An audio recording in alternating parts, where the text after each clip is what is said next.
Mic दीजिए sir. हाँ sir, मेरा सवाल है सर, इस माइक का कंट्रोलर किसके हाथ में? और आइए आपको एक बार सुनवाते हैं कि राहुल गांधी ने अपनी इस चर्चा के दौरान अपने बोलने में क्या ऐसा कहा है कि जिसकी वजह से लोकसभा में हंगामा हुआ। हमारे सारे के सारे महापुरुषों ने अहिंसा की बात की, डर मिटाने की बात की। सदन के बाहर भी ये बात कहते हैं कि माइक बंद कर देते हैं। मैंने कई बार आग्रहपूर्वक किया कि आसन पर इस तरीके का आरोप नहीं लगाएं। नो प्लीज बात सुनिए।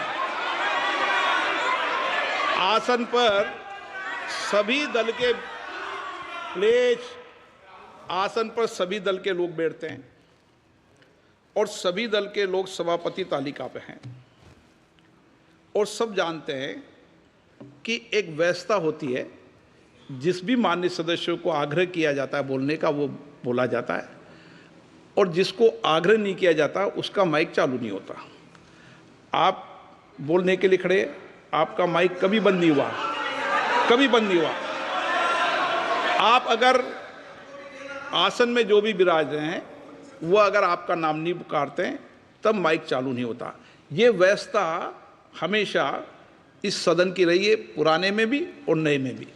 कभी आसन पे व्यक्ति पर माइक का कंट्रोल नहीं होता। दूसरा, माननीय प्रतिपक्ष के आप नेता हैं और आपसे ये अपेक्षा की जाती है कि आप लोकसभा की प्रक्रिया काल संचार नियम का पालन करें, संविधान की जो व्यवस्थाएं दे रखी है उसकी पालन करें और सदन में बोलते समय किसी भी धर्म को के ऊपर ऐसा आक्षेप नहीं करें जिससे पूरे देश के अंदर विषय पैदा हो। यह आपसे अपेक्षा की जाती है। सर, मैं बिल्कुल आपकी रिस्पेक्ट करता हूं स्पीकर सर, मगर मेरे भाषण के बीच में सच्चाई ये है कि माइक ऑफ हो जाता है। मैं क्या करूं, हो जाता है वो। अब आपने देखा मैंने अयोध्या शब्द यूज किया और माइक ऑफ हो गया। नो, अरे ये प्रधानमंत्री मोदी जी के टाइम में आधा आधा कह रहा है क्या? तो अयोध्या ने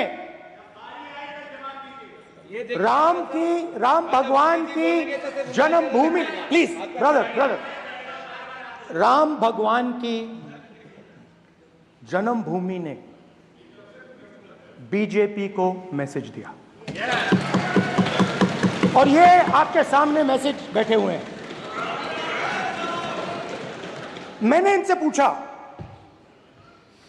कल, तो राहुल गांधी के इस चर्चा में शामिल होने के साथ ही लगातार कोई ना कोई हंगामा हो रहा है। आइए एक बार फिर आपको सुनवाते हैं कि आखिर राहुल गांधी ने ऐसा हिंदुओं के साथ हिंसा को जोड़ते हुए क्या कहा जिस पर आपत्ति करनी पड़ी प्रधानमंत्री नरेंद्र मोदी को और गृह मंत्री अमित शाह के साथ ही भारतीय जनता पार्टी सदन में हमलावर दिखी।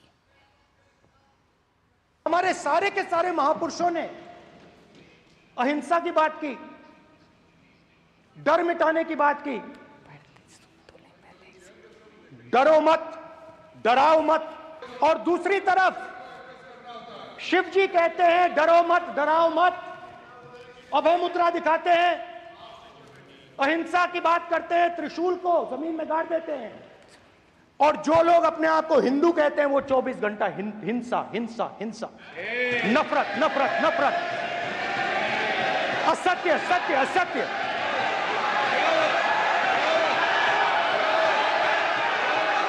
आप हिंदू हो ही नहीं। तो राहुल गांधी के इस बयान को लेकर एक तरफ प्रधानमंत्री नरेंद्र मोदी ने आपत्ति दर्ज की कि देश के हिंदुओं को लेकर ये कहना कि हिंदू हिंसा करता है, इस पर प्रधानमंत्री ने अपनी आपत्ति दर्ज कराई और साथ ही साथ केंद्रीय गृह मंत्री अमित शाह ने भी इस बात का संज्ञान लेते हुए कहा कि संसद की कार्रवाई सुचारू तरीके से चले और क्या बोला जाए इसका ध्यान रखने की जरूरत है नेता प्रतिपक्ष को। और यही बात लोकसभा अध्यक्ष ओम बिरला ने भी बहुत साफ राहुल गांधी के इस पूरे बयान को लेकर कहा कि आपको नियमों के तहत अपनी चर्चा को आगे बढ़ाना होगा। हिंदुओं को लेकर राहुल का आपत्तिजनक बयान लोकसभा में हुआ, जिसको लेकर भारतीय जनता पार्टी ने राहुल गांधी पर निशाना साधा। प्रधानमंत्री ने क्या कहा कि जैसे प्रधानमंत्री ने राहुल गांधी के इस आपत्तिजनक बयान पर क्या कहा, ये सुनवाते हैं आपको। ये विषय बहुत गंभीर है। पूरे हिंदू समाज को हिंसक कहना ये गंभीर विषय है। राहुल गांधी के बयान पर प्रधानमंत्री ने आपत्ति दर्ज कराते हुए कहा कि यह गंभीर विषय है, हिंदुओं को हिंसक कहना यह गंभीर विषय है। आइए बढ़ते हैं कुछ और खबरों की तरफ। रुख करेंगे कर्नाटक का। कर्नाटक में कांग्रेस की अंदरूनी कलह बढ़ती जा रही है। राज्य में और उप मुख्यमंत्री बनाए जाने की चर्चा तेज हो गई है। इस मांग को उप मुख्यमंत्री डीके शिवकुमार के पर कतरने के प्रयास के तौर पर देखा जा रहा है। वहीं इस मामले पर मुख्यमंत्री सिद्धारमैया खुलकर कुछ नहीं बोल रहे हैं। It is not a matter to be discussed in public. Whatever decision High Command takes, will go by the decision of the High Command. उधर मॉनसून पूरे देश में आ चुका है। कहीं तेज तो कहीं रुक रुक कर बारिश का सिलसिला जारी है। मौसम विभाग के मुताबिक सौराष्ट्र और कच्छ, गुजरात, मध्य प्रदेश, मध्य महाराष्ट्र, कोंकण एवं गोवा, पूर्वी राजस्थान, पंजाब, पश्चिम और पूर्वी उत्तर प्रदेश, तटीय आंध्र प्रदेश, यनम, बिहार, हरियाणा, चंडीगढ़, दिल्ली, हिमाचल प्रदेश, उत्तराखंड, नागालैंड, मणिपुर, मिजोरम और त्रिपुरा, उप हिमालय, पश्चिम बंगाल और सिक्किम में भारी से भारी बारिश होने के पूरे आसार हैं।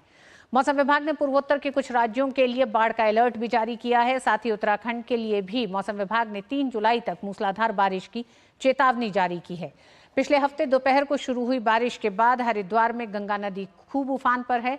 खासतौर पर राजधानी दिल्ली की बात की जाए तो आज दिल्ली का अधिकतम तापमान 31 डिग्री और न्यूनतम तापमान 26 डिग्री रहने की उम्मीद है। दिल्ली में आज बादल छाए रहेंगे और झमाझम बारिश भी हो सकती है। आईएमडी के अनुसार आने वाले पूरे सप्ताह दिल्ली में बारिश का दौर चलता रहेगा।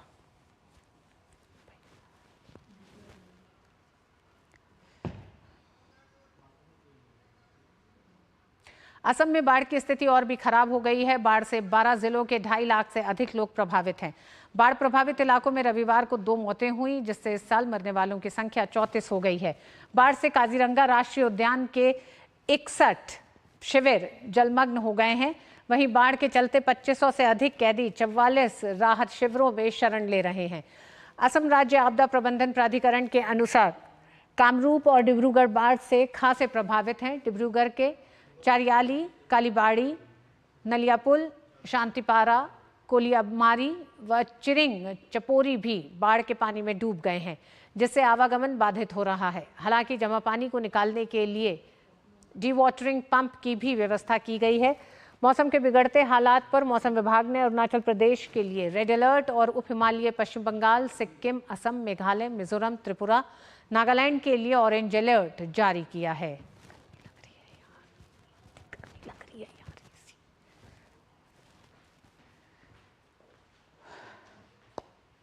दिल्ली के मुख्यमंत्री अरविंद केजरीवाल ने सीबीआई द्वारा की गई गिरफ्तारी को दिल्ली हाईकोर्ट में चुनौती दी है। गौरतलब है कि 26 जून को सीबीआई ने अरविंद केजरीवाल को गिरफ्तार किया था और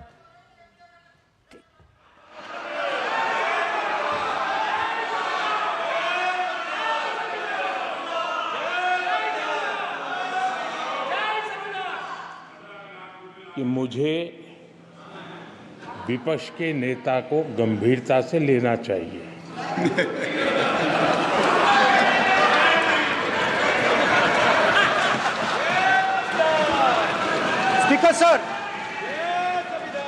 स्पीकर सर, आपने कहा कि डिबेट प्रेसिडेंट्स एड्रेस पे होनी चाहिए। ये जो मैंने किया है, अनुराग ठाकुर जी ने अयोध्या की बात की थी, अनुराग ठाकुर जी ने सनातन धर्म पर आक्रमण की बात की थी, इसीलिए मैंने ये किया है। मैं दिखाना चाहता हूं कि अयोध्या में क्या हुआ, अयोध्या की सच्चाई क्या थी। प्रेसिडेंट्स डिबेट में उन्होंने बात उठाई थी, मैंने बात बंद की। प्रधानमंत्री जी को अच्छी लगी अयोध्या के बाद अच्छी लगी। डर फैलाया और ऑपोजिशन का रिस्पांस एक साथ मिलकर भारत जोड़ो यात्रा, सारे के सारे ऑपोजिशन, पूरा देश एक साथ मिलकर कन्याकुमारी से कश्मीर तक चला। और जो आपने डर फैलाया उसके बारे में यात्रा में बहुत कुछ सुनने को मिला। तो राष्ट्रपति के अभिभाषण पर चर्चा में शामिल होते हुए नेता प्रतिपक्ष राहुल गांधी इस समय बोल रहे हैं। हालांकि अपनी शुरुआती चर्चा में जब उन्होंने बोला तो उन्होंने हिंदुओं को लेकर हिंसा का जो इस्तेमाल करा कि देश का हिंदू बहुसंख्यक हिंसक है, इस पर प्रधानमंत्री नरेंद्र मोदी ने आपत्ति दर्ज की। साथ ही साथ गृह मंत्री अमित शाह ने भी आपत्ति दर्ज की और उन्होंने कई ऐसे वाक्य गिनाए लोकसभा में जिसमें कांग्रेस एक तरह से हिंसा में शामिल रही है। और इसी के साथ साथ निशिकांत दुबे ने भी कहा कि नियमों का पालन किया जाए चर्चा के दौरान, जिसका हवाला दिया लोकसभा अध्यक्ष ओम बिरला ने भी। मिड डे प्राइम में आज बस इतना ही। आप देखते रहिए डीडी न्यूज पे खबरें जारी रहेंगी। नमस्कार।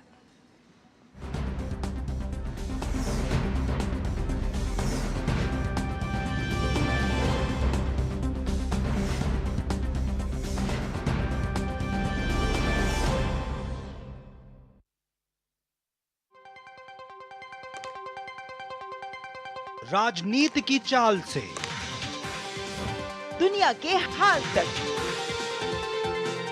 खेल के मैदान से किसान के खलियान तक, दिन भर की हर छोटी बड़ी खबर को समेटे खबर के हर किरदार को दिखाते हैं हम।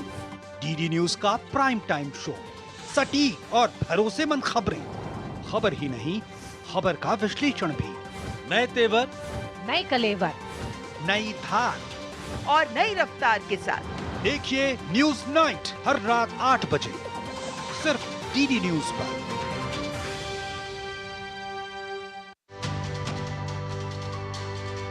नए कानून लोगों की भलाई पर जोर देते हैं, लेकिन जानकारी की कमी के चलते नए कानून को लेकर कई तरह की भ्रांतियां, सवाल और शंकाएं हैं। तो चलिए आज बात करते हैं नए कानूनों को लेकर फैलाए जा रहे मिथक और सच्चाई की।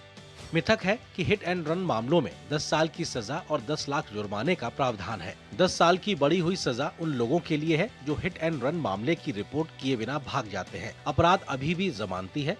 भारत सरकार ने ट्रक ड्राइवरों द्वारा उठाई गई चिंताओं पर ध्यान देते हुए भारतीय न्याय संहिता 2023 की धारा 106(2) के प्रावधानों को अभी लागू नहीं किया है। नए आपराधिक कानून यानी भारतीय न्याय संहिता 2023, भारतीय नागरिक सुरक्षा संहिता 2023 और भारतीय साक्ष्य अधिनियम 2023 1 जुलाई 2024 से लागू।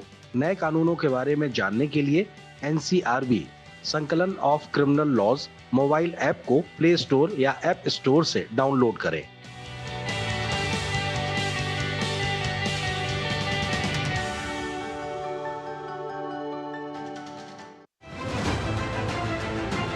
दुनिया की सबसे तेज रफ्तार और 5वीं सबसे बड़ी अर्थव्यवस्था, विश्व स्तर के बुनियादी ढांचे, भारत की फिनटेक क्रांति की कहानी मेक इन इंडिया और स्टार्टअप इंडिया की सफलता की, आर्थिक जगत की सुर्खियां, आम आदमी के लिए क्या है मायने, शेयर बाजार और दूसरे फाइनेंशियल मार्केट्स के तमाम अपडेट्स, कारोबार जगत की बड़ी खबरों का सटीक और सरल विश्लेषण।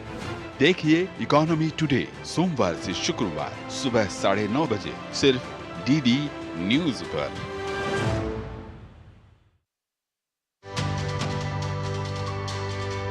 नए आपराधिक कानून महिलाओं को यौन उत्पीड़न से सुरक्षा प्रदान करने के लिए कानून व्यवस्था को मजबूत करते हैं।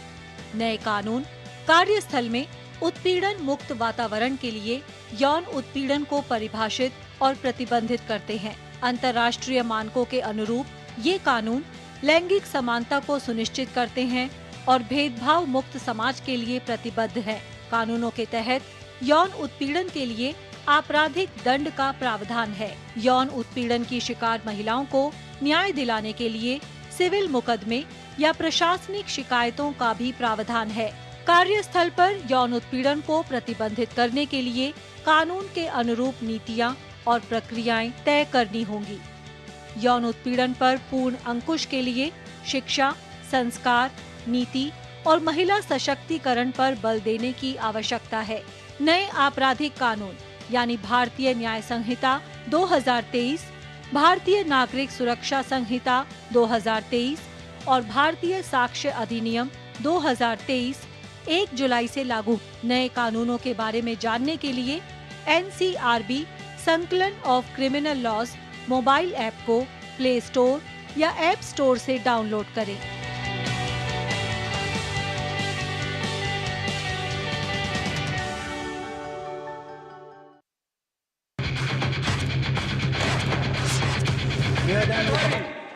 गलत बयानी करके सदन को गुमराह करने की कोशिश गलत नहीं है सर, गलत नहीं है सर। कर देना चाहता हूं कि युद्ध के दौरान अथवा सीमाओं की सुरक्षा के दौरान यदि हमारा कोई अग्निवीर का जवान शहीद होता है तो उसके 1 करोड़ रुपए की धनराशि सहायता के रूप में उसके परिवार को मुहैया कराई जाती है। इस प्रकार की गलत बयानी से सभी को गुमराह करने की कोशिश नहीं की जानी चाहिए। संसद में अध्यक्ष। ठीक है सर।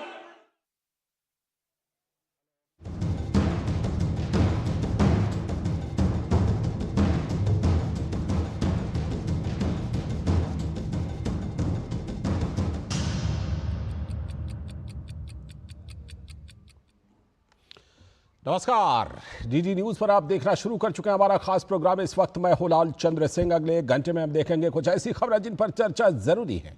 ये चर्चा हम करेंगे अपने संवाददाताओं और खास मेहमानों के साथ। और आज सबसे पहले बात करेंगे कि संसद में जो विपक्ष का रवैया है, खास तौर पर राष्ट्रपति के अभिभाषण पर जो चर्चा हो रही है, उस चर्चा के दौरान विपक्ष जी का, रक्षा मंत्री जी का, ये कहते हैं कि 1 करोड़ रुपया नहीं मिलता है। श्री राजनाथ सिंह ने अधिकृत रूप से कहा कि मारे जाने वाले अग्निवीर को जो शहीद होता है उसको 1 करोड़ रुपया मिलता है। उनको फैक्चुअल पोजीशन सदन पर रखनी चाहिए मान्यवर। ये सदन झूठ बोलने की जगह नहीं है मान्यवर, यहां सच बोलना चाहिए। और अगर ये नहीं रखते हैं तो उनको ये सत्यापन नहीं करते अपने स्टेटमेंट का, तो उनको सदन और देश से और अग्निवीरों से माफी मांगनी चाहिए माननीय।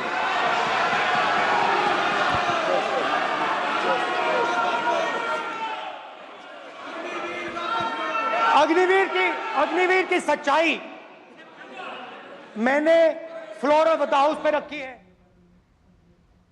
सीधा प्रसारण आप लोकसभा से देख रहे थे। विपक्ष के नेता राहुल गांधी इस समय संबोधित कर रहे हैं और राहुल गांधी के कुछ बयानों को गलत करार देकर गृह मंत्री अमित शाह ने उनको जवाब दिया कि इस तरह की गलत बयानी संसद के अंदर में नहीं करनी चाहिए। तो आज इस वक्त में हम इस पर भी चर्चा करेंगे कि विपक्ष का क्या रवैया रहा है वहां, खास तौर पर कांग्रेस पार्टी मुख्य विपक्षी पार्टी के तौर पर क्या रवैया अपना रही है राष्ट्रपति के अभिभाषण पर चर्चा के दौरान। तो इस पर बात करेंगे कि किस तरह की नकारात्मकता है, क्या जिम्मेदारी निभा रहा है विपक्ष, इस पर बात करेंगे। और इसके बाद आज की खास चर्चा करेंगे कि विपक्ष आक्रामक दिख तो रहा है लेकिन उसके अंदर की अपनी मजबूरियां हैं, अपनी अलग अलग पार्टियां, अब जैसे सपा है, टीएमसी है, वो सब अपना हिस्सा चाह रही हैं कि विपक्ष का नेता का पद तो कांग्रेस को मिल गया, लेकिन अब जो बाकी पद हैं वो कम से कम मिले।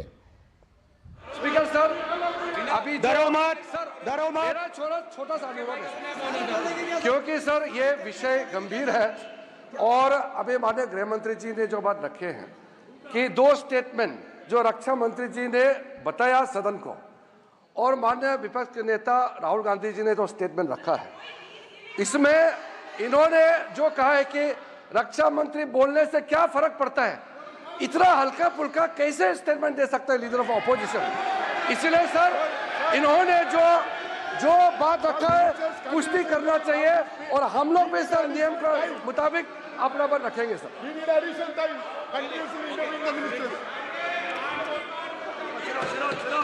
और स्पीकर सर स्पीकर सर, देश की सेना जानती है, पूरा देश जानता है कि अग्निवीर स्कीम सेना का स्कीम नहीं है, पीएमओ का स्कीम है। और पूरी सेना जानती है कि स्कीम प्राइम मिनिस्टर का ब्रेन चाइल्ड था, स्कीम सेना का ब्रेन चाइल्ड नहीं था।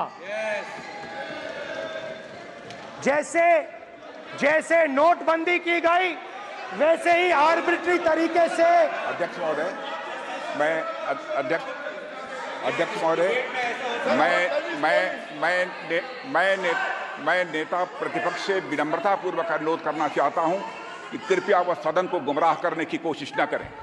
अग्निवीर योजना के संबंध में बहुत सारे लोगों से 158 ऑर्गेनाइजेशन के साथ सीधा संवाद स्थापित हुआ है, उनके सुझाव लिए गए हैं, तब यह अग्निवीर योजना लाई गई है और बहुत सोच समझकर यह योजना लाई गई है। और मैं यह भी स्पष्ट कर देना चाहता हूं, इस प्रकार की योजनाएं दुनिया के कई देशों में है, यूएस में है, यूके में है, वहां पर किसी को कोई किसी प्रकार की आपत्ति नहीं है। अब बिना अग्निवीर योजना के बारे में समझे, बिना उस संबंध में कोई पूरी जानकारी हासिल किए इस तरीके से सदन को गुमराह करना, इसे कदापि उचित नहीं ठहराया जा सकता। महोदय, मैं तो आपसे ये अनुरोध करूंगा, इसे सदन की कार्रवाई से बाहर निकाला जाना चाहिए। आपको देखिए, सिंपल सी बात है स्पीकर सर, इनको अग्निवीर अच्छा लगता है, आप उसको रखिए, हम उसको बदल देंगे, हटा देंगे। सिंपल सी बात है, हमारी सरकार आएगी, अग्निवीर को हम हटा देंगे, क्योंकि हम सोचते हैं कि अग्निवीर सेना के खिलाफ है, जवानों के खिलाफ है, देशभक्तों के खिलाफ स्कीम है। हम इस स्कीम को नहीं चाहते।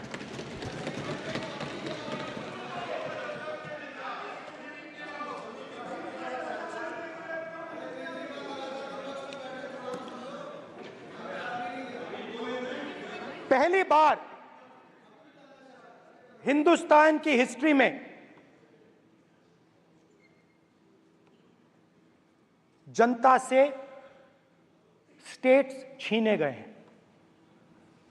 जम्मू कश्मीर लद्दाख से आपने पहली बार स्टेट छीना है। मणिपुर को आपने सिविल वॉर में डुबा दिया है। मणिपुर को आपने और आपकी योजनाओं ने, आपकी पॉलिटिक्स ने जला दिया है। और आज तक हिंदुस्तान के प्रधानमंत्री मणिपुर नहीं गए हैं। ऐसा लगता है कि मणिपुर हिंदुस्तान का प्रदेश ही नहीं है। प्रधानमंत्री के लिए मणिपुर स्टेट ही नहीं है। मणिपुर में सिविल वॉर हो ही नहीं रही है। और एक बार बयान दिया हमने, मतलब प्रेशर लगाया, हम गए, हमने प्रधानमंत्री से कहा एक मैसेज दे दीजिए, मणिपुर चले जाइए, जनता की वहां रक्षा कीजिए। नहीं,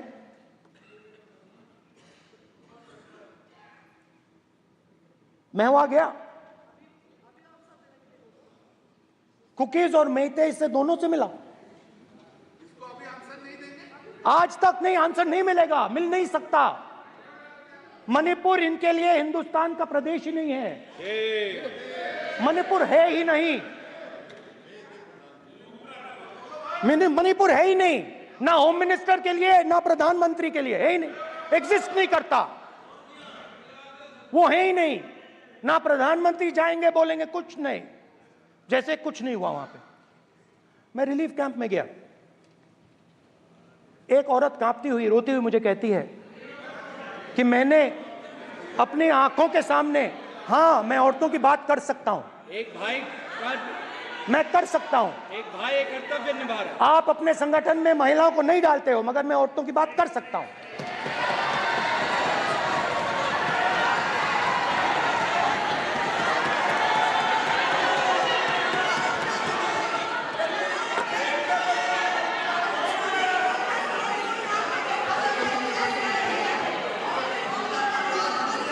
मुझे कहती है मैंने अपने आंखों के सामने, मेरे आंखों के सामने मेरे बच्चे को गोली मारी गई। मैं भागना नहीं चाहती थी, मैं मरना चाहती थी, उसके साथ मरना चाहती थी। मुझे घसीट के वहां से ले गए और फिर मेरे को अपने बच्चे की फोटो दिखाती है, कांपती हुई ऐसे फोटो दिखाती है। ये आपकी योजनाओं का नतीजा है। आपको शर्म आनी चाहिए।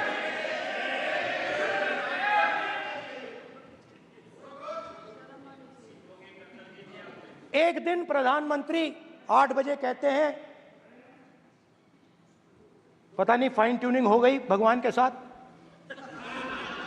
डायरेक्ट मैसेज भगवान, सर ने बोला है, सर प्रधानमंत्री ने ये बोला है, ये मैं नहीं बोल रहा हूं, प्रधानमंत्री ने बोला है कि मेरा डायरेक्ट कनेक्शन है भगवान के साथ, मैंने नहीं बोला, मैंने नहीं बोला। Social media chief also told भगवान जगन्नाथ। एक मिनट प्लीज, एक मिनट तो एक मिनट माननीय राहुल गांधी जी, एक मिनट, माननीय सदस्य एक मिनट प्लीज, एक मिनट रविशंकर जी प्लीज, एक मिनट। माननीय सदस्यगण, आप वरिष्ठ नेता हैं, सदन के नेता होते माननीय प्रधानमंत्री जी, और हम सबको माननीय प्रधानमंत्री जी का सम्मान करना चाहिए। ये सदन में हमेशा उच्च कोटि की परंपरा मर्यादा रही है।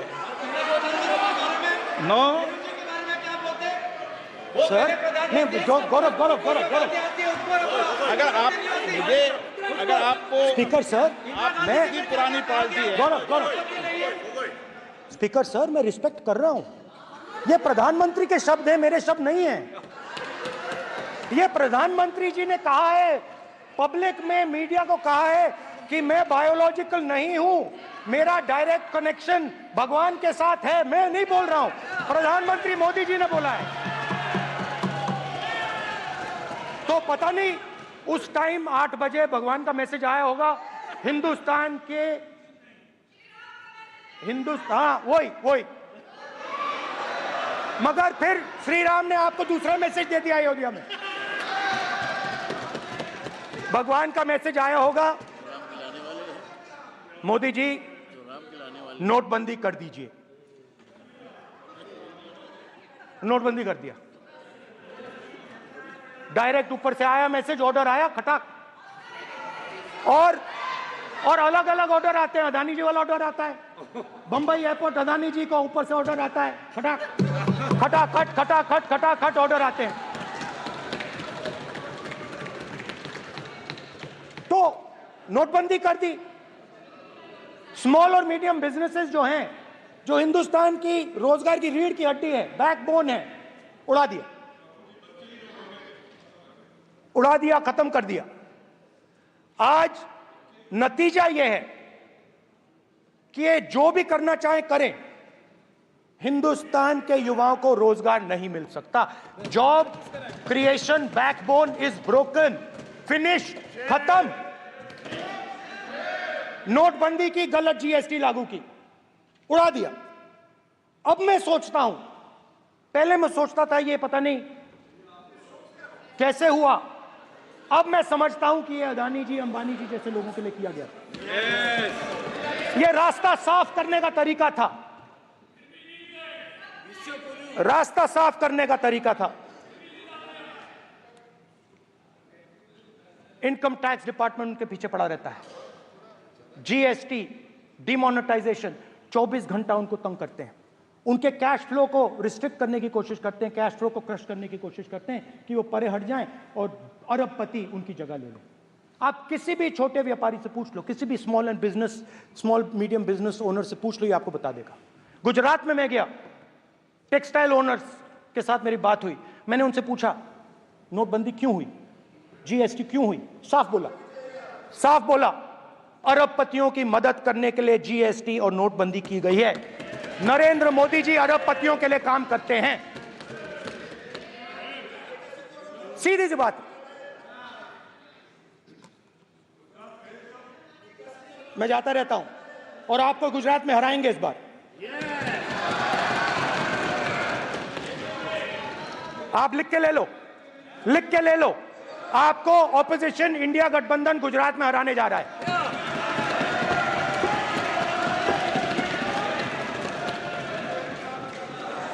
किसानों को डराने के लिए लैंड एक्विजिशन बिल जो हम लाए थे, उनकी जमीन की रक्षा करने के लिए, उनको सही कॉम्पनसेशन देने के लिए, उसको आपने खत्म कर दिया। यहां कोशिश की, कर नहीं पाए तो स्टेट्स में खत्म कर दिया। हर स्टेट में आपने खत्म कर दिया है। अगर आप जानते नहीं हो चेक कर लो, हर स्टेट में, हर भाजपा की स्टेट में खत्म कर दिया। सर हर भाजपा रूल स्टेट में खत्म किया है, हर भाजपा की रूल स्टेट में खत्म किया है, हर भाजपा की रूल स्टेट में खत्म किया है। स्पीकर सर,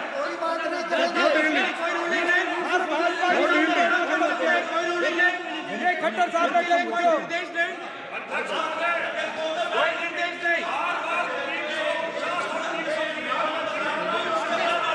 का पक्ष बार-बार खड़े होकर भाषण को कम कर रहे हैं। कोई रूलिंग नहीं, कोई रूलिंग नहीं है।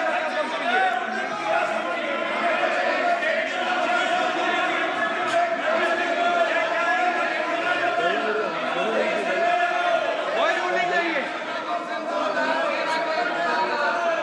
इनको बैठने के लिए नहीं कहा जा रहा, इनको बैठने के लिए नहीं कहा जा रहा, इनको बैठने के लिए नहीं कहा जा रहा।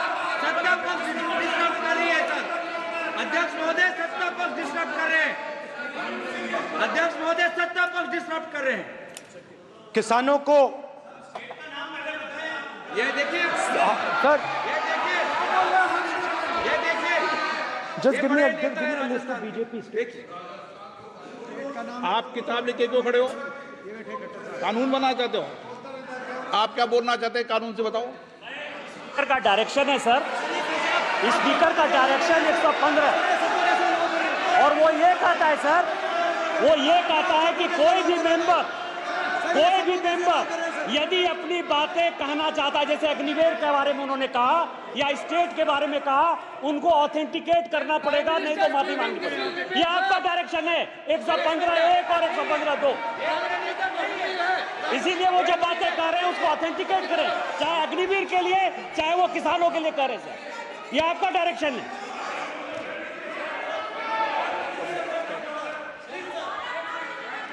तो किसानों को जो हमने लैंड एक्विजिशन बिल तैयार किया था सही मुआवजा दिलाने के लिए, उसको आपने रद्द किया।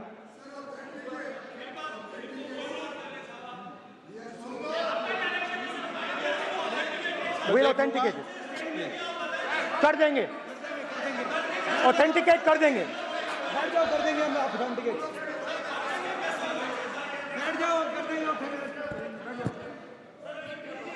उसके बाद किसानों को डराने के लिए, याद रखिए शिवजी कहते हैं डरो मत डराओ मत, किसानों को डराने के लिए आप 3 नए कानून लाए।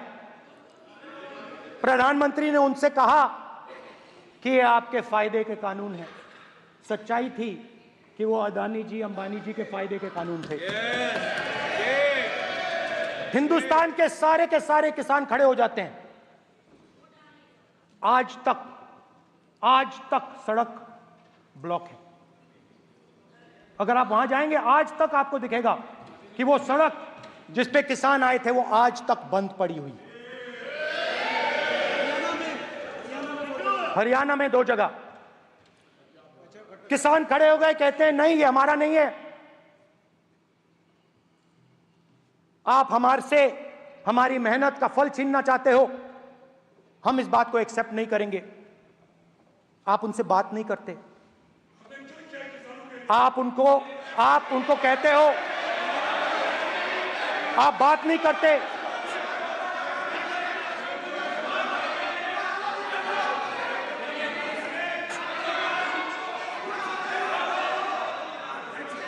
आप बात नहीं करते, आप गले नहीं लगते, आप उन्हें आतंकवादी कहते हो। आप कहते हो ये सब आतंकवादी हैं। झूठ नहीं है, झूठ नहीं है, सच है, सच है। मान्यवर, मैं समझ रहा हूं कि विपक्ष के नेता है नाते पहली बार बोल रहे हैं, मगर नियमों के पुस्तक के बाहर वो नहीं जा सकते।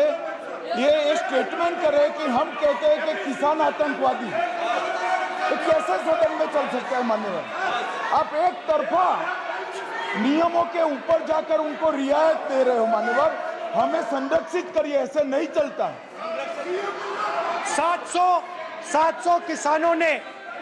700 किसान शहीद हुए। हमने इस हाउस में कहा कि किसानों के लिए मौन होना चाहिए, आपने मौन नहीं होने दिया। आपने कहा ये किसान नहीं है, आपके मुताबिक ये किसान नहीं थे, ये आतंकवादी थे। देखिए आपकी एलाई सिर हिला रही है, वो भी सहमत हैं, कौर जी सहमत हैं। देखिए हमारी जरूरत नहीं है, वो सहमत हैं आपसे, वो सहमत हैं। माननीय बोला था माननीय सदस्य, एक शब्द भी उधर नहीं सर। किसान क्या मांग रहा है सर? स्पीकर सर, माननीय सदस्य, स्पीकर सर, किसान क्या मांग, सॉरी, मेरा ये आग्रह है, आपकी पार्टी का समय नहीं बचेगा, दोगे पूरा।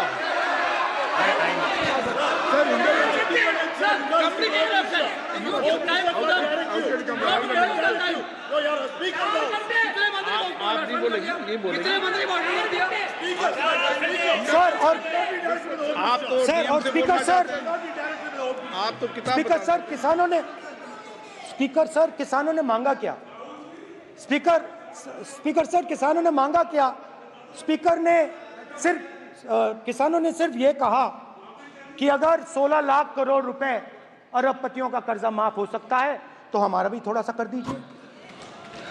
किसान ने यह कहा कि हर प्रोडक्ट के लिए सही प्राइस मिलती है, हमें भी एमएसपी दे दीजिए। और आप लोगों ने कहा किसान का कर्जा माफ नहीं होगा और एमएसपी नहीं मिलेगी।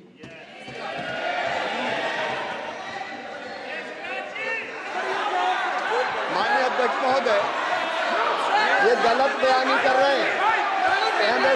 एमएसपी सरकार दे रही है और ये मोदी जी की सरकार है जिसको उत्पादन की लागत पर कम से कम 50%, माननीय अध्यक्ष महोदय, उत्पादन की लागत पर कम से कम 50% जोड़कर एमएसपी दी जा रही है और नहीं दी जा रही है। सत्यापित करें माननीय अध्यक्ष महोदय, ये गलत बयानी कर रहे हैं, ये सदन को गुमराह कर रहे हैं, गलत बयानी कर रहे हैं। आज भी एमएसपी पर खरीद जारी है और अभी खरीद की फसलों के एमएसपी के लीगल गारंटी, ये बताए जब इनकी सरकार थी तब एमएसपी कितनी मिलती थी और उस समय खरीद कितनी होती थी माननीय अध्यक्ष, उस समय खरीद कितनी होती थी? आज भी एमएसपी पर खरीद जारी है माननीय अध्यक्ष महोदय, ये गलत बयानी कर रहे हैं। ये सत्यापित करें इसको कि एमएसपी पर खरीद नहीं हो रही, ये सत्यापित करें माननीय अध्यक्ष महोदय, ये गलत बयानी की जा रही है। देना चाह रहे, इनको नहीं बोलने देना चाह रहे।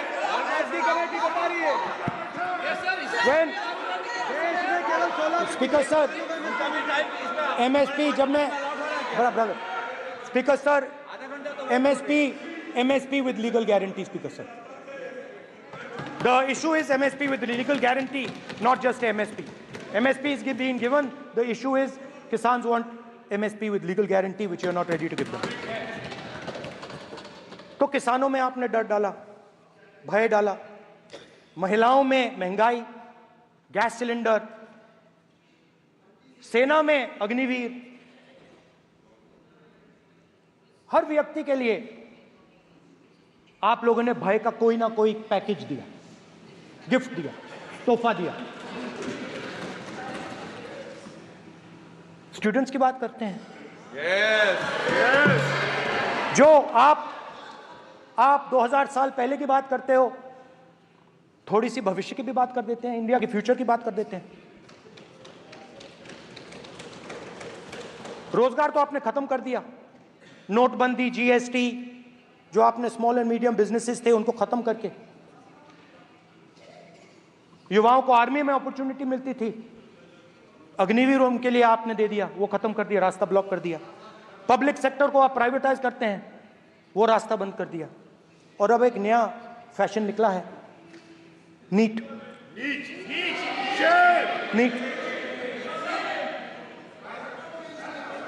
प्रोफेशनल एग्जाम्स को आपने कमर्शियल एग्जाम्स में बदल दिया है। NEET is not a professional exam, NEET is a commercial exam. NEET में एक स्टूडेंट टॉपर हो सकता है, एक्सीलेंट स्टूडेंट हो सकता है, मगर अगर उसके पास पैसा नहीं है मेडिकल कॉलेज में नहीं जा सकता। सिंपल सी बात। नीट का पास मार्क 22% है। वो पूरा का पूरा एग्जाम, सर एजुकेशन मिनिस्टर पूरा का पूरा एग्जाम अमीर बच्चों के लिए बनाया गया है। कोटा में पूरे के पूरे एग्जाम को आपने सेंट्रलाइज किया। हजारों करोड़ रुपए बन रहे हैं, हजारों करोड़ रुपए बन रहे हैं, और कमर्शियल पेपर जो आपने बना रखे हैं, कमर्शियल एग्जाम्स, 7 साल में 70 बार पेपर लीक। प्रेसिडेंट्स एड्रेस में ना नीट की बात होगी, ना अग्निवीर की बात होगी, ये बातें नहीं होंगी। और हमने कहा, हम स्पीकर सर, हमने कहा कि एक दिन का डिस्कशन अलाउ कर दीजिए। हम आपके साथ खड़े होकर इसको रिजॉल्व करना चाहते हैं। इंस्टीट्यूशनल फेलियर है, हम आपकी मदद करना चाहते हैं, रिजॉल्व करना चाहते हैं। सरकार कहती है नहीं, डिस्कशन नहीं होगा, भविष्य का डिस्कशन हो ही नहीं सकता। तो ये हालत है। जहां भी ये देखते हैं, ये सोचते हैं कि भाई भय कैसे पैदा करें, माइनॉरिटीज को डराते हैं। नहीं, कांग्रेस नहीं डरती आपसे, आप कांग्रेस से डरते हो।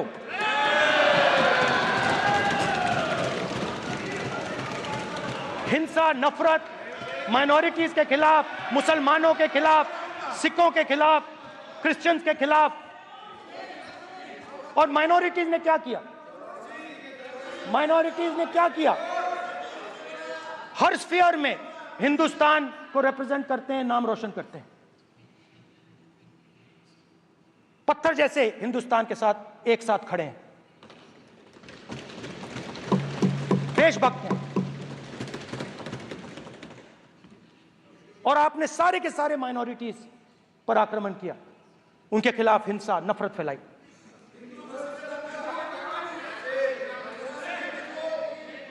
तो शिव जी कहते हैं, सर देखिए मेरा वो हटा दिया आपने सर, वो देखिए सर हटा दिया, कैमरा से हटा दिया। चेहरा देख, चेहरा देख। सर देखिए, देखिए वापस आ गया सर, हटाओ। माननीय सदस्य, ये देखो, एक मिनट देखा सर आपने? एक मिनट देखिए, एक मिनट। ये सर मैं प्लीज एक मिनट सर, मैं सर इतना कहना चाहता हूँ। माननीय सदस्य प्लीज। नहीं, ये ठीक नहीं है। नो, नहीं, एक मिनट माननीय, एक मिनट प्लीज, एक मिनट।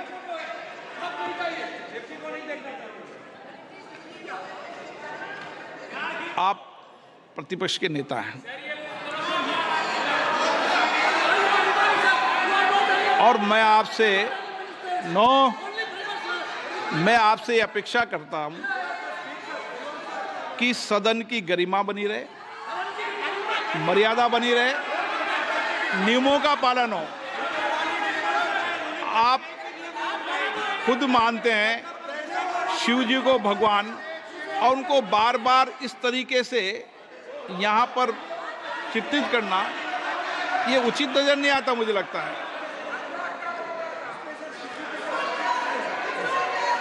स्पीकर सर देखिए, रूल्स की किताब पढ़ोगे आप? रूल्स में है कि आप कोई भी चित्र को नहीं दिखा सकते सदन में, आप किसी बात का नाम नहीं ले सकते, आप नियम प्रक्रियाओं से नहीं बोल रहे हैं। सदन की मर्यादा, नियम प्रक्रिया इससे चलती है, आपने बनाया, सबने बनाया है। Speaker sir, Not yielding, not yielding, not yielding. You can. Not yielding. It's not yielding. Speaker, sir, this is not right.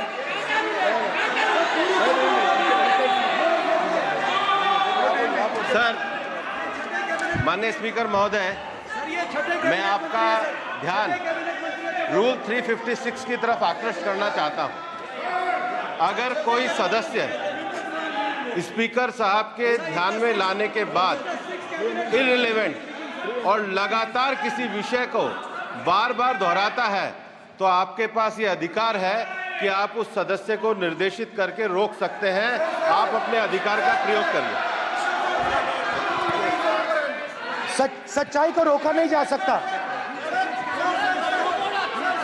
हाँ बोल ये इविडेंट बोलो, रूल्स बोलो। अच्छा, इनको रूल्स पे चलने दो। हाँ बोलो इविडेंट जी, रूल में नहीं है ये, अब रूल में नहीं है। 349 में कोई चिट्ठी दिखा सकता है? चलिए बताइए। 349 हाँ सुनिए, सुनाओ आप इनको। सर 3492 फिर आपकी भी सुनो। While house in sitting, a member shall not interrupt any member while speaking by disorderly expression or noises or any other disorderly manner.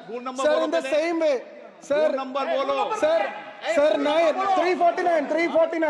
349 Sir, while the house is in sitting, 2 shall not interrupt any member while speaking by disorderly expression or noises or any other disorderly manner. Sir, the honorable ministers continuously disturbing the house, sir. Continuously intervening the speech. Sir, continuously. Sir, shall maintain silence when not speaking in the house. 349, 2 and 9. Very clear, sir. एक minute.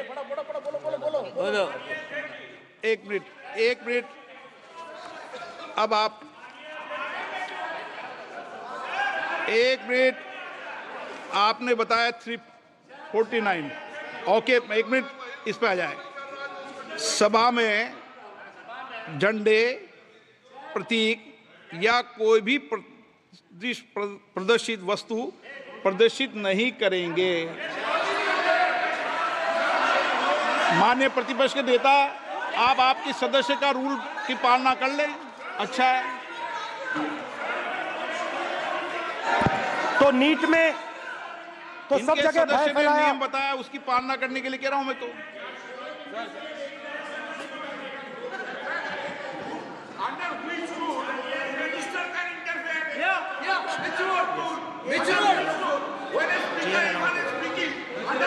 Almost all ministers intervene.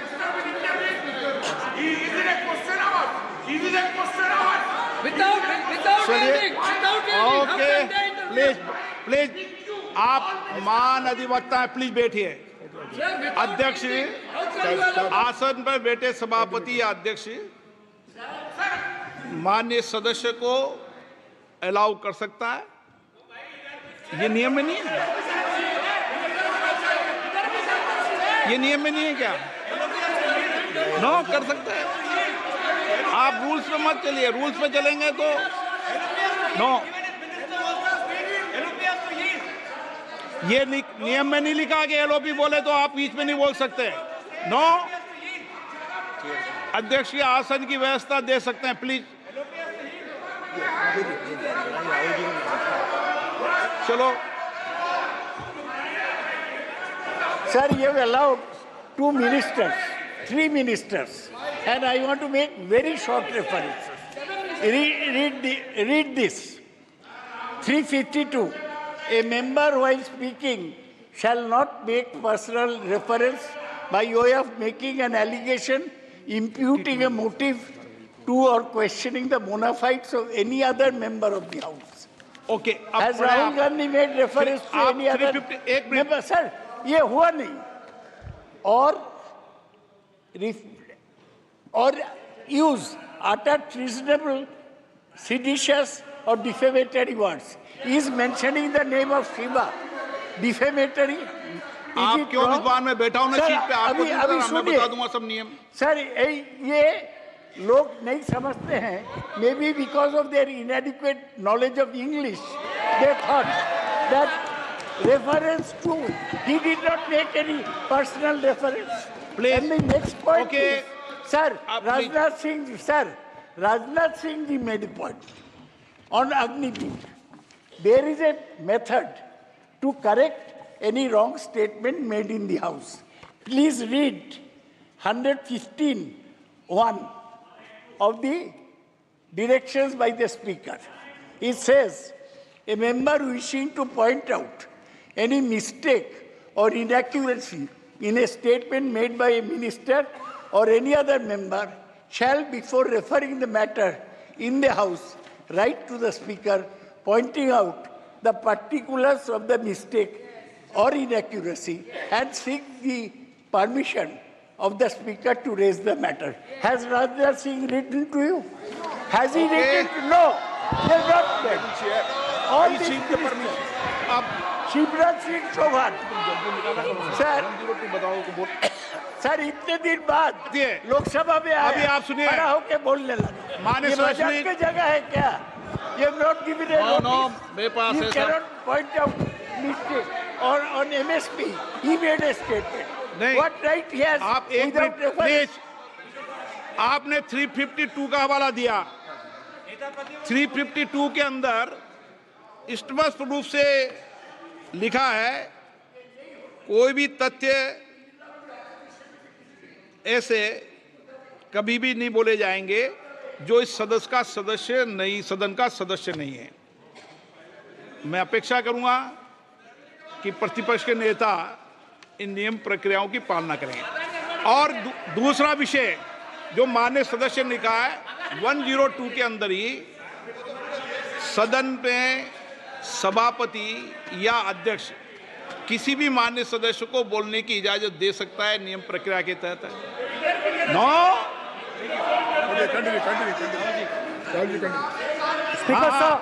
Speaker साहब, मेरी permission से किसी को भी allow कर सकता हूं और मेरी बिना परमिशन के कोई नहीं बोला है. See, sir, Speaker sir, NEET students spend years and years preparing for their exam. Their family supports them financially, emotionally. And the truth is that NEET students today do not believe in the exam. Because they are convinced that the exam is designed for rich people,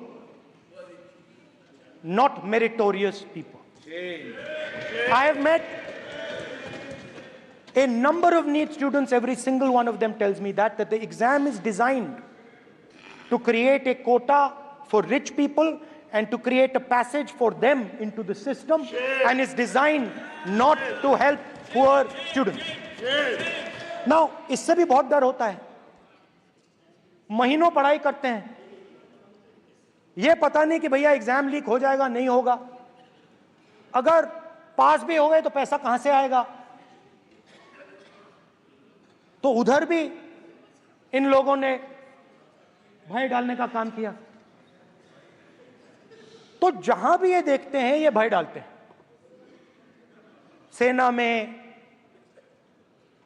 युवाओं में, किसानों में, मजदूरों में, महिलाओं में, disabled में भी.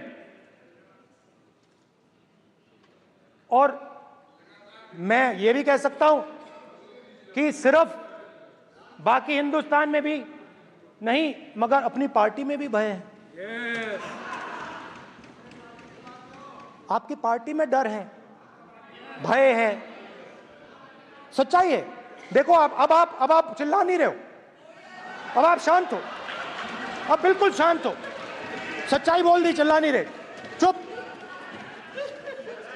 क्योंकि आपकी ट्यूनिंग डायरेक्टली प्रॉब्लम क्या है, आप चिल्ला भी नहीं सकते क्योंकि कनेक्शन नहीं. सर मैं बोल रहा हूं, सर समझा रहा हूं, स्ट्रक्चर बोल रहा हूं.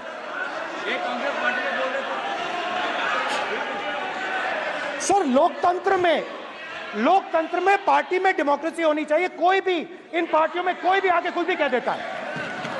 ग्रुप ऑफ 22, 23, 24, 25 सब जो बोलना है बोल देते हैं. मगर आपकी पार्टी में भय है. सत्यमेव जयते. ना डरो ना डराओ. Sir, when I became LOP,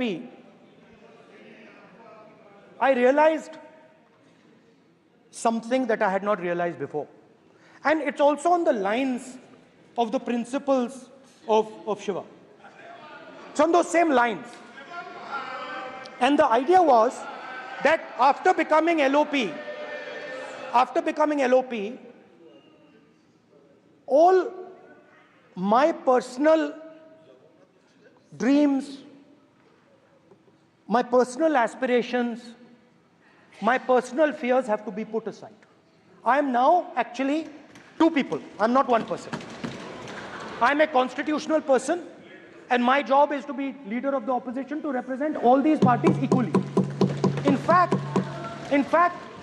I don't just represent the Congress party, I represent every single party. And I have to treat every single party with love and affection. So when Hemant Soren ji is in jail or Kejriwal is in jail, it should disturb me, it should hurt me. Yes. Yes. When you unleash your agencies on these political people, it is our job to defend them. Because there is a constitutional person and an individual. And what Shivji is saying is that when you are a constitutional person, the individual should die. The individual's aspirations, the individual's dreams should die. And you should become the voice of the people. Yes. Meaning that you should have no fantasies, no dreams, nothing. The perfect public representative is one who is actually dead. That is what Shivji is saying. You understand? Now, Speaker sir. Speaker sir, now, my advice.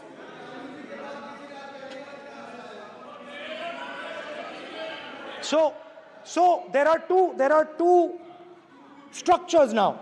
One is me as an individual, and one is me as leader of the opposition. Me as an individual, I might have my likes and dislikes. I might have my views, but me as leader of opposition have to suppress them, have to reduce them and say, now I'm the voice of the opposition. That is the idea. That is the idea of the democratic system. The people have given me a responsibility, and that responsibility should overcome my personal likes, dislikes, aspirations. Now, Speaker sir, why I'm saying this? And forgive me for saying this. But when you were being put on that chair, I walked there to help you, to walk with you to the chair. And I shook hands with the Prime Minister and I shook hands with you. And then I walked to your chair. And you are the final arbiter of the Lok Sabha. You're the final word here. What you say fundamentally defines Indian democracy. You don't allow us to speak, you allow us to speak, you allow them to speak, you don't allow us to speak. All these things define Indian democracy. Speaker sir, there are actually two people sitting in that chair. There is the Speaker of the Lok Sabha, the Speaker of the Indian Union, and there is Mr. Om Birla. When Modi ji went and shook your hand, and I went and shook your hand, I noticed something. When I shook your hand, you stood straight like this and shook my hand. And when Modi ji shook your hand, you bowed down and shook his hand.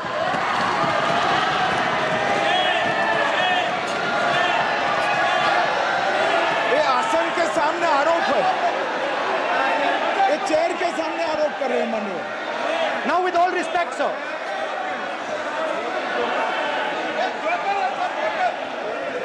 Such a... Please, बैठिए। No, please, बैठिए, please। Please बैठिए। एक minute, please, एक minute. Please please please okay please no. माननीय प्रतिपक्ष के नेता, एक मिनट प्लीज। माननीय please please please no no. प्रतिपक्ष के माननीय नेता, माननीय प्रधानमंत्री सदन के नेता हैं और मुझे मेरी संस्कृति संस्कार ये कहते हैं, व्यक्तिगत जीवन में भी, सार्वजनिक जीवन में भी और इस आसन पर भी, जो हमसे बड़े हैं उनको झुककर नमस्कार करो। मुझे यही सिखाया है और बराबर वालों से बराबर का व्यवहार करो, यही मुझे सिखाया है। और इसीलिए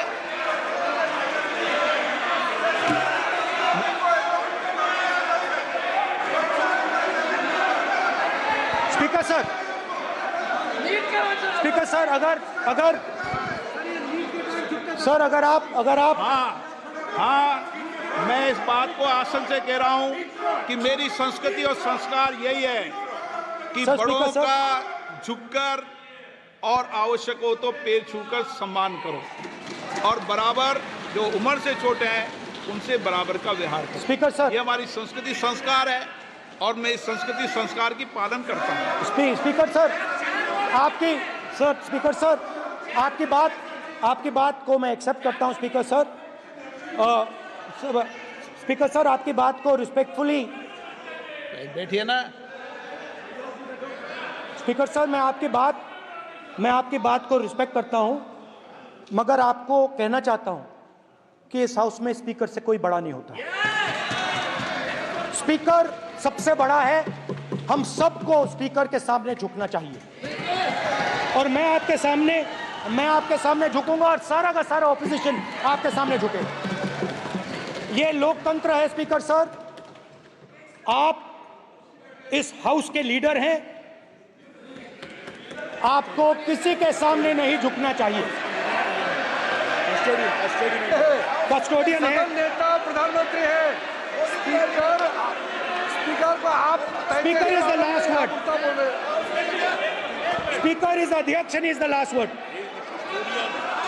अंत में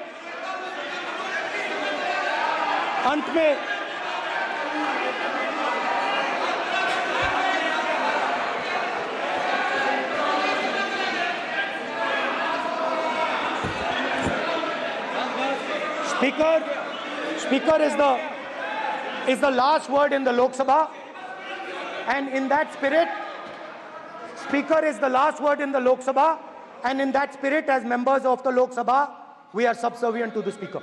I believe that. Yes. Now, there might be people in this room who think they are not, but I think the entire opposition believes that we are subservient to you, sir. And we will listen to what you say, and we will bow in front of you. But the only thing I request, Speaker, sir, is it is important that there is fairness in this house. Yes, yes. Now, I gave a speech, Speaker, sir, and it was interrupted throughout. Yes, yes. Now, this time is going to be taken away from my colleagues. And I think that is unfair. Finally, I'd like to say that the principles that allowed us to fight are in our traditions. Truth, courage, non-violence. And they're in all our religions. And what you have come to represent today is untruth, a complete lack of courage, and violence. And my recommendation to you, if you take it, this country has a government and you are the government. And you are, whether we like it or not, you are the government of India. Elected by the people. And I agree to that. But I would say to you that as individual members, as the cabinet, you do not spread fear in this country. That you do not spread hatred in this country. That you listen to the farmers of this country, you listen to the students of this country.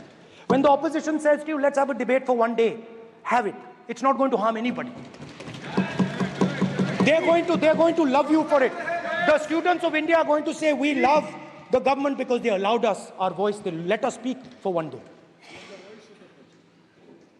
So, do not spread hatred. Do not spread violence. Do not be fearful. Even the BJP members here, even the cabinet members, do not be fearful. You have a constitutional position. You are individuals and then you have a constitutional position. Rajnath Singh ji is an individual and he's the Defense Minister of India. And that is the way this country has to be run. And we as the opposition, don't take us as your enemies. We are not your enemies. We are here, we are sincerely here to make your work easier as long as you follow the basic principles that we have stated. And these principles are Shivji's principles. They are the principles of Shivji. Har Har Mahadev, you can say. To make the government. This is basically what I have explained here today is the concept of Indian leadership in all religions.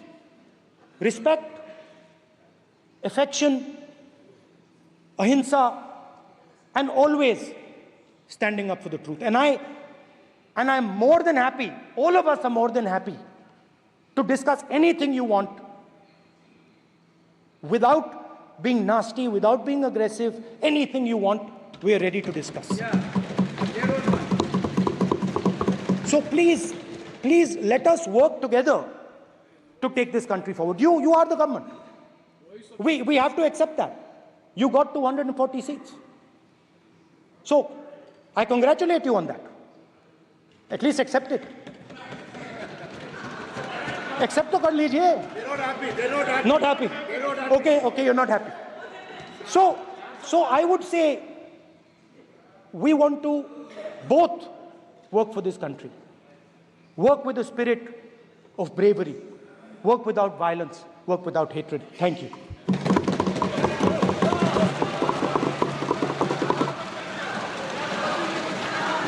मान्यवर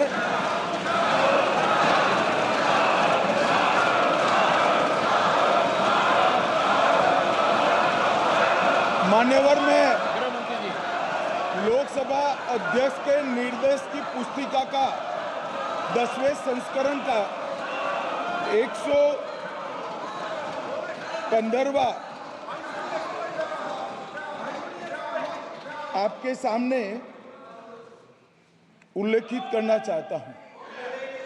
इसके क से घ तक पढ़ेंगे तो ये बहुत स्पष्ट है कि कोई भी मंत्री या सदस्य भाषण देते वक्त तथ्यात्मक चीजें रखता है और सदन के कोई और सदस्य इसको ऑब्जेक्ट करते हैं या चैलेंज करते हैं तो आसन इसको सत्यापित करने का निर्देश दे सकता है।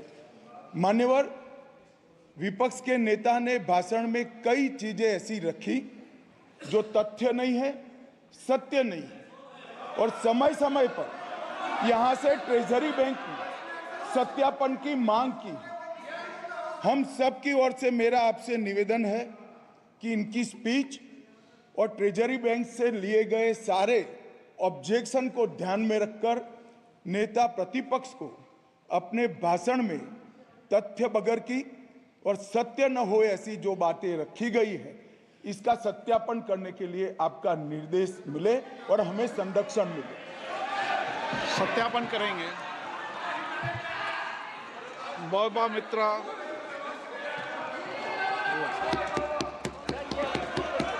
श्री मौ